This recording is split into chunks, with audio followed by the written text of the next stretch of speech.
Hello good morning student, welcome to online class. बेटा Hindi subject में आगे हम लोग देखते हैं यहाँ पे काले मेघा पानी दे से, है ना।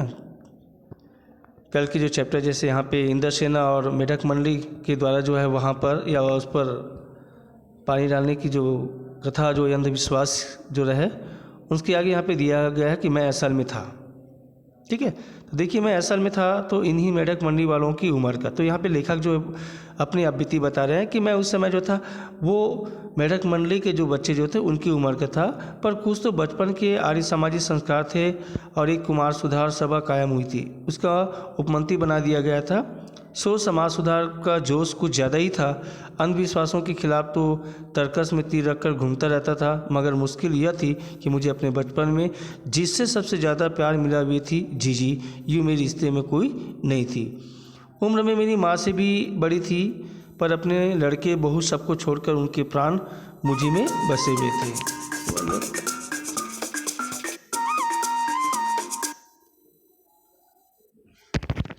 सॉरी, तो यूँ मेरी रिश्ते में कोई नहीं थी। उम्र में मेरी माँ से भी बड़ी थी, पर अपने लड़के बहू सबको छोड़कर उनके प्राण मुझ में बसे थे।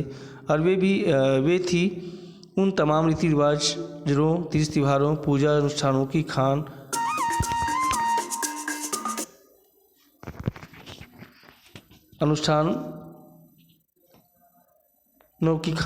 जिन्हें कुमार सुधार सभा का या उपमंत्री अंधविश्वास कहता था। मतलब एक तरीक़ा से जो है उनकी जो जीजी जो है वो पुराने रीति रिवाजों को या संस्कारों को मानने वाले लोग थे, उन पर विश्वास करने वाले लोग थे वो।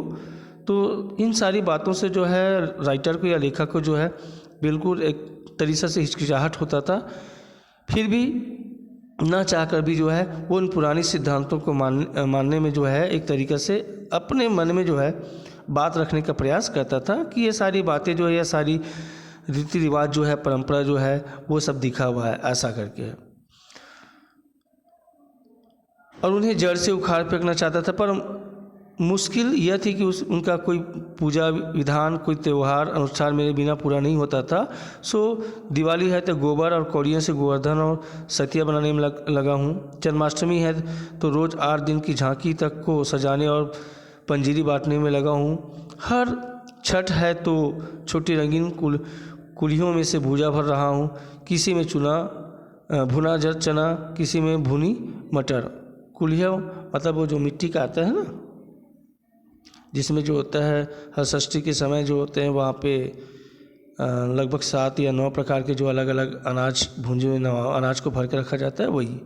तो किसी में भुना चना, किसी में भुनी मटर, किसी में भुने अरवा चावल, किसी में भुना गेहूँ। जीजी यह सब मेरे हाथों से कराती ताकि उनका पुण्य मुझे मिले, केवल मुझे मिले। तो ये न चाहकर भी उस काम को जो है लेखक वहाँ पे करता था। इन त्योहारों या तीज त्योहारों या अनुष्ठानों में वो बराबर सहयोग करता था।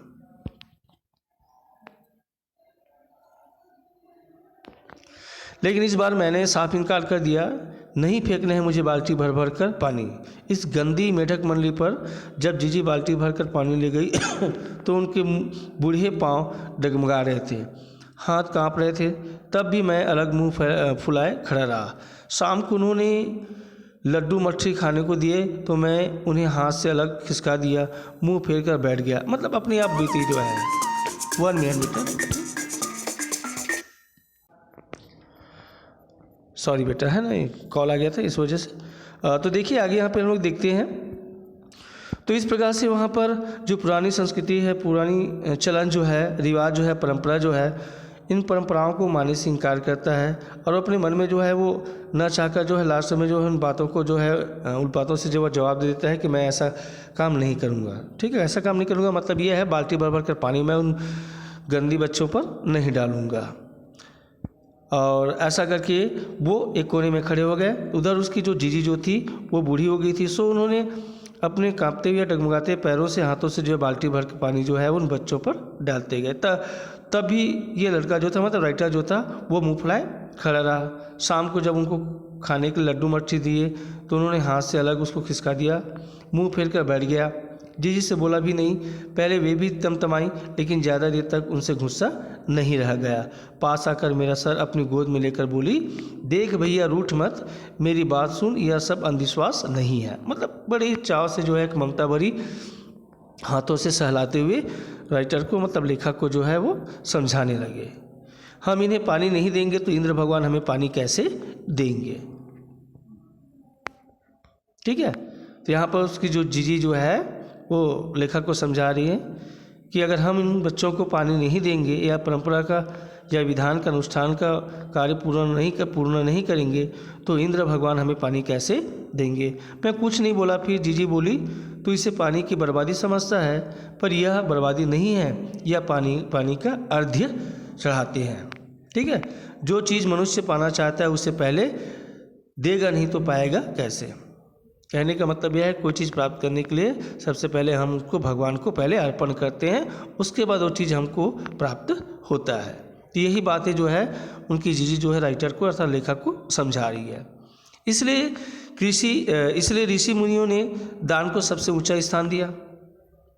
मतलब उसकी जीजी वो समझा रही है कि इसीलिए जो है ऋषि मुनियों ने दान को सबसे ऊंचा स्थान दिया है। इस संसार में सबसे बड़ा धर्म का काम जो है वो दान का काम है। ऋषि मुनियों को काहे बदनाम करती हो जीजी? क्या उन्होंने कहा था कि जब आदमी बूंद बूंद पानी को तरसे तब पानी कीचड़ में बहाओ? मतलब उसके राइटर जो था वो तुरंत वहाँ पे जो है तराप से जवाब दे दिया कि ज़बरदस्ती ऋषि मुनियों को क्यों बदनाम कर रही हो। क्या ऋषि मुनियों ने ये कहा था कि जब आदमी के पास पीने के लिए बूंद बूंद पानी की कमी हो या उसके लिए तरसे तब हमें पानी कीचड़ में बहाना चाहिए, डालना चाहिए?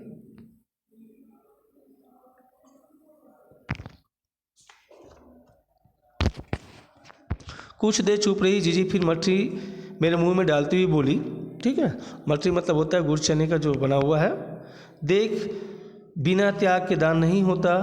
अगर तेरे पास लाखों करोड़ रुपये हैं, उसमें से 2-4 रुपये किसी को दे दे तो यह क्या त्याग हुआ? त्याग तो वह होता है जो चीज़ तेरे पास भी कम है, जिसकी तुझको भी ज़रूरत है, तो अपनी ज़रूरत पीछे रखकर दूसरों के कल्याण के लिए उसे दे दे तो त्याग वही होता है।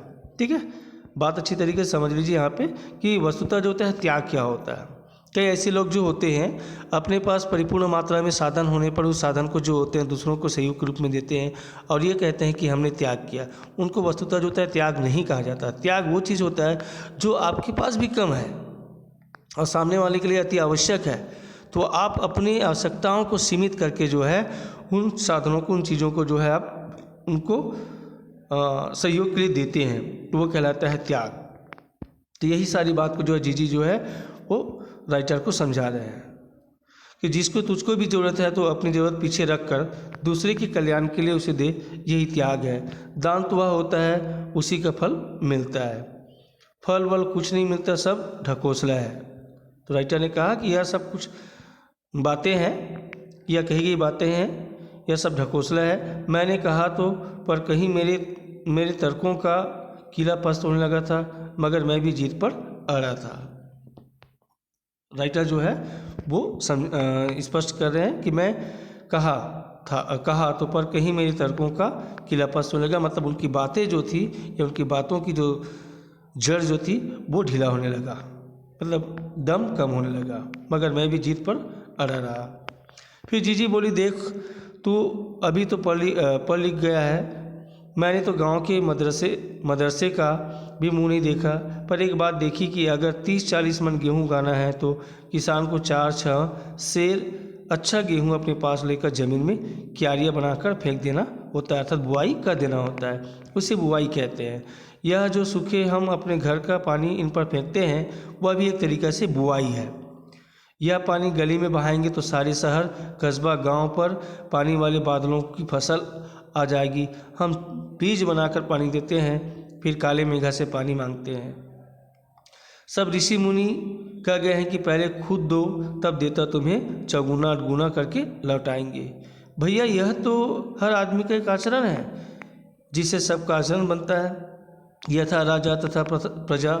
सिर्फ यही सच नहीं है, सच यह भी है कि यथा प्रजा तथा राजा। यही तो गांधी जी महाराज कहते हैं कि जीजी एक लड़का राष्ट्रीय आंदोलन में पुलिस की लाठी खा चुका था, तब से जीजी गांधी जी की महाराज की बात अक्सर कहने लगी थी। मतलब यहाँ पर जीजी जो है उस राइटर को, लेखक को वही समझा रहा है कि बेटा हमें कुछ पाने के लिए बहुत कुछ खोना पड़ता है। लेकिन वहाँ पे जो राइटर जो है उनकी बात, उनकी सिद्धांत भी सही था कि समय दर समय के अंतर्गत हमारे पास जिन चीज़ों की किल्लत होती जा रही है, परेशानी होती जा रही है, उन्हीं चीज़ों को जो है हम पुरानी जो रीति रिवाज परंपरा जो है उनके अनुसार अगर हम उसको बहाएं, ठीक है, उनको फेंके या उनका जो है खर्च करें तो वो उचित नहीं होगा।